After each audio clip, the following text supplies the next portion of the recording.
Backstage Pass, Institute of Gaming. For more details, contact 7093965965965. Hi hello నమస్తే welcome back to iDream media. ఈరోజు మనతో ఉన్నారు high court advocate అలాగే immigration consultant అయిన H1B visa consultant సంబంధించిన పూర్తి వివరాలు ఇవ్వడానికి పృథ్వీ గారు ఉన్నారు. సార్తో మాట్లాడదాం.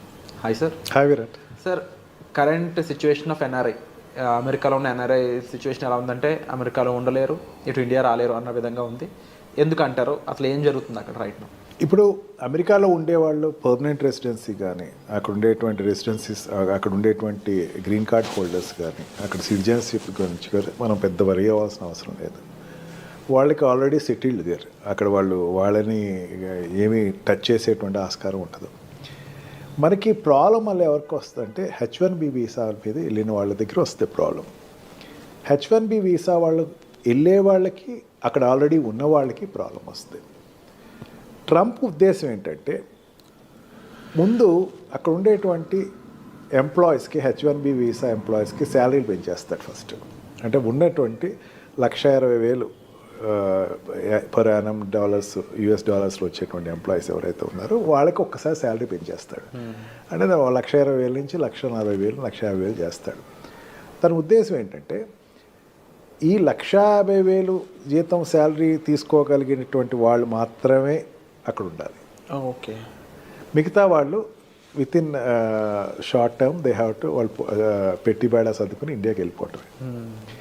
ఇక్కడి నుంచి వెళ్ళేవాళ్ళు కూడా ఆ 1,50,000 రిక్వైర్మెంట్ ఉన్న వాళ్ళు మాత్రమే అక్కడికి వెళ్ళాలి. అంటే మనకి వీసాస్లో H1B వీసాస్లో వెళ్ళేవాళ్ళు 2 రకాలు ఉంటారు విరాట్. ఒకళ్ళు ఏంటంటే కంపెనీ స్పాన్సర్ ఉంటాడు. అంటే ఏదో కంపెనీ, అతను ఎక్కడో పని చేస్తున్నాడు, ఆల్రెడీ తన ఒక కంపెనీలో పనిచేస్తున్నాడు అనుకుందాం. వాడిని అక్కడికి పిలుచుకెళ్ళేటువంటి ప్రాసెస్, అంటే కంపెనీ టు కంపెనీ తీసుకెళ్ళేటప్పుడు వాడి యొక్క రిక్వైర్మెంట్ ఉండేటప్పుడు తీసుకెళ్లే వాళ్ళకి పెద్ద ఇబ్బంది ఉండదు. కన్సల్టెంట్స్ ద్వారా వెళ్ళేటువంటి వాళ్ళు ఉంటారు. కన్సల్టెంట్ ద్వారా ఏంటంటే ఆల్రెడీ అక్కడ ఎవడో ఎంప్లాయ్మెంట్ నిన్ను పిలుస్తారు, నువ్వు ఫేక్ ఎక్స్పీరియన్స్లు పెట్టుకో, లేకపోతే ఏదో పెట్టుకో, ఏదో రకంగా అక్కడికి వెళ్ళిపో అనే వాళ్ళకి మాత్రం ఇది గట్టుకాలం. ఆల్రెడీ అక్కడ ఈ 2 రకాలుగా వెళ్ళే వాళ్ళు, వెళ్ళిపోయిన వాళ్ళు ఉంటారు కదా అక్కడ, వాళ్ళకి నీకు ఇందాక చెప్పాను చూసారా, మీకు ఈ పారామీటర్స్లో 1,20,000 శాలరీ ఏదైతే ఉందో, US డాలర్స్ శాలరీ ఏదైతే ఉందో, ఆ శాలరీ కన్నా తక్కువ ఉన్న వాళ్ళు you better drop from the country అని చెప్పేసి ఒక 2 months టైం ఇస్తాడు. ఆ 2 months టైం దేనికి ఇస్తాడు?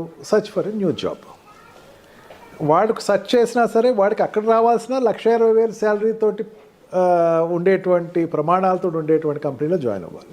Otherwise you have to come back to India. Nothing, అక్కడ ఎంప్లాయీ ఎవరంటే it's nothing A contract labour. ఇక్కడ నుంచి కాంట్రాక్ట్లో అక్కడికి వెళ్తాడు. 6 months to 2 years కాంట్రాక్ట్లో వెళ్తాడు. వెళ్ళిన తర్వాత రెగ్యులరైజ్ అవ్వడు. అంటే వాడు అక్కడ ఉండేటువంటి what we call green card కానీ, అక్కడ రెసిడెన్సీ పర్మిషన్ కానీ రాదు వాళ్ళకి. వాళ్ళు ఇంకా గాల్లోనే ఉంటారు. అసలు రెసిడెన్సీ పర్మిషన్ రావాల్సిన వాళ్ళు ఇంకా 60 లక్షల మంది ఉన్నారట అక్కడ. ఇంకా 60 లక్షల మంది ఉన్నారు. ఓకే. వీళ్ళందరికీ ఎప్పుడు రాను, వాళ్ళు 3 phases వైజ్గా వస్తుంది. వాళ్ళకి ఫేస్ వైజ్గా రావాల్సి ఎప్పుడు వచ్చిన వీళ్ళకి, I'm not talking about Indians, world వైజ్గా ఉండేటువంటి అక్కడ US ఉన్న వాళ్ళు 60 లక్షల మంది. వీళ్ళందరికీ రావాలి. అక్కడ ఉండే గ్రీన్ కార్డ్ రావాలి. గ్రీన్ కార్డ్ తర్వాత సిటిజన్షిప్ అప్లై చేసుకుంటారు. గ్రీన్ కార్డ్ రాకుండా ఉండి H1B వీసా మీద ఉన్నవాళ్ళు అక్కడ ఉన్నవాళ్ళు, వాళ్ళలో చాలామంది లెస్ దాన్ $1,60,000 మాత్రమే ఉన్నవాళ్ళు ఉన్నారు. 1,60,000 పైన ఉండేటువంటి వాళ్ళు జనరల్గా సాఫ్ట్వేర్ కంపెనీలో ఉండేవాళ్ళు. మనకి ఏంటంటే సాఫ్ట్వేర్ కంపెనీ ఒకటే అనుకుంటే కనపడతాయి, ఇంకా చాలా సెక్టర్స్ ఉంటాయి. ఆ సెక్టర్స్లో ఉండేవి అక్కడ ఆల్రెడీ USలో లాంచ్ అయిన వాళ్ళు ఉన్నారు. వాళ్ళందరూ కూడా 1,60,000 పైన శాలరీ ఉన్న వాళ్ళు మాత్రమే ఇక్కడ ఉంటారు. వాళ్ళకి 1,40,000 చేసేస్తాడు, గ్రాండ్గా చేస్తాడు. ఫస్ట్ 1,40,000 చేసి ఈ 1,40,000కి వాడికి ఇన్పుట్ ఉన్న వాళ్ళు మాత్రమే తీసుకోండి, ఇలాగే తీసుకోవద్దు. ఓకే. మెయిన్ కారణం ఏంటి? నా దేశీయస్తులు అక్కడ ప్లేస్ అవ్వాలి.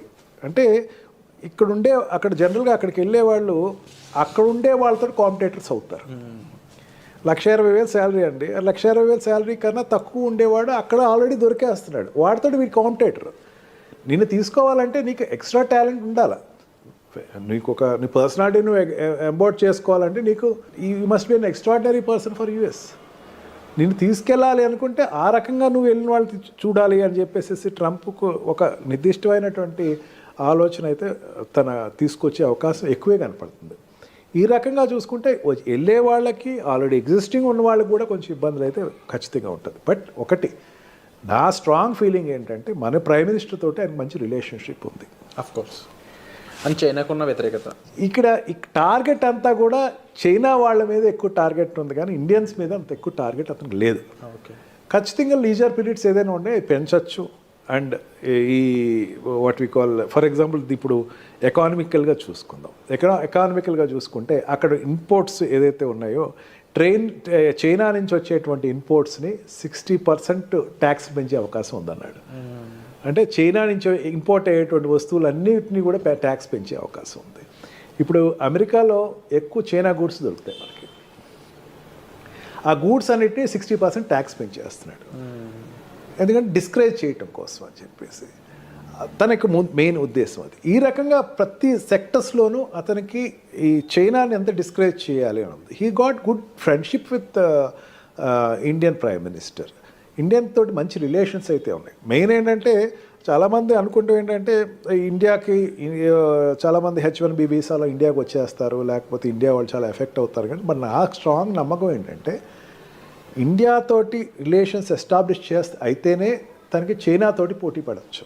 అంటే ఈ సౌత్ ఏషియన్ ఏరియాలో చైనాతోటి పోటీ పడే పెద్ద కంట్రీ ఇండియా కనపడుతుంది. ఇది ఇప్పుడు కాదు, ఫస్ట్ టర్మ్లో కూడా అదే అతను ఎక్స్పోజ్ అయ్యాడు. ఈ రకంగా చూసుకున్నా సరే ట్రంప్ ఉండేటువంటి తన పాలసీస్ అన్నిటినీ కూడా ఇండియా వైజ్కి వచ్చేసరికి కొంచెం లీజర్గా కొంచెం లీనియంట్గానే చూడొచ్చు. అందుకని అంత డ్రాస్టిక్గా మనకేం నష్టం రాకపోవచ్చు. బట్ వన్ థింగ్, కన్సల్టెంట్స్ నుంచి వెళ్ళేవాళ్ళు కాస్త జాగ్రత్తగా ఎక్కువ చూసుకుని ఫేక్లు తక్కువ పెట్టుకుని, ఫేక్లు కాకుండా ఒరిజినల్గా మీరు ఉండేటువంటి మీ ప్రజెంటేషన్ ఉంటే కనుక they will get benefited of it. Already అక్కడ ఎగ్జిస్టింగ్ ఉన్నవాళ్ళు కూడా ఇమీడియట్గా మళ్ళీ ఇంకో కంపెనీలో జాయిన్ అయ్యి ఇమీడియట్గా దాన్ని అతను what we call lean period ఏదైతే ఉందో ఆ పీరియడ్ నుంచి బయటకు వచ్చేసి వెంటనే ఇంకో దానికి ఎంప్లాయ్మెంట్ అప్లై చేసుకుని షిఫ్ట్ అయితే బెటర్. అదర్వైజ్ ఒక రోజు ఏదో ఒక రోజు ఒక పరిస్థితి వస్తుంది, where you have to come out of the country. But one thing, consultants నుంచి వెళ్ళేవాళ్ళు కాస్త జాగ్రత్తగా ఎక్కువ చూసుకుని ఫేక్లు తక్కువ పెట్టుకుని, ఫేక్లు కాకుండా ఒరిజినల్గా మీరు ఉండేటువంటి మీ ప్రజెంటేషన్ ఉంటే కనుక they will get benefited of it. Already అక్కడ ఎగ్జిస్టింగ్ ఉన్నవాళ్ళు కూడా ఇమీడియట్గా మళ్ళీ ఇంకో కంపెనీలో జాయిన్ అయ్యి ఇమీడియట్గా దాన్ని అతను what we call lean period ఏదైతే ఉందో ఆ పీరియడ్ నుంచి బయటకు వచ్చేసి వెంటనే ఇంకో దానికి ఎంప్లాయ్మెంట్ అప్లై చేసుకుని షిఫ్ట్ అయితే బెటర్. అదర్వైజ్ ఒక రోజు ఏదో ఒక రోజు ఒక పరిస్థితి వస్తుంది, where you have to come out of the country. Sir తప్పకుండా ఈ పరిస్థితులు అనేవి ఏ విధంగా వెళ్ళబోతున్నాయని చూడాలి. దీనికి సంబంధించి మీకు ఎటువంటి హెల్ప్ కావాలన్నా సరే డిస్ప్లే అవుతున్న నెంబర్స్ కాల్ చేసి సార్ని మీరు కన్సల్ట్ చేయొచ్చు. Thank you so much.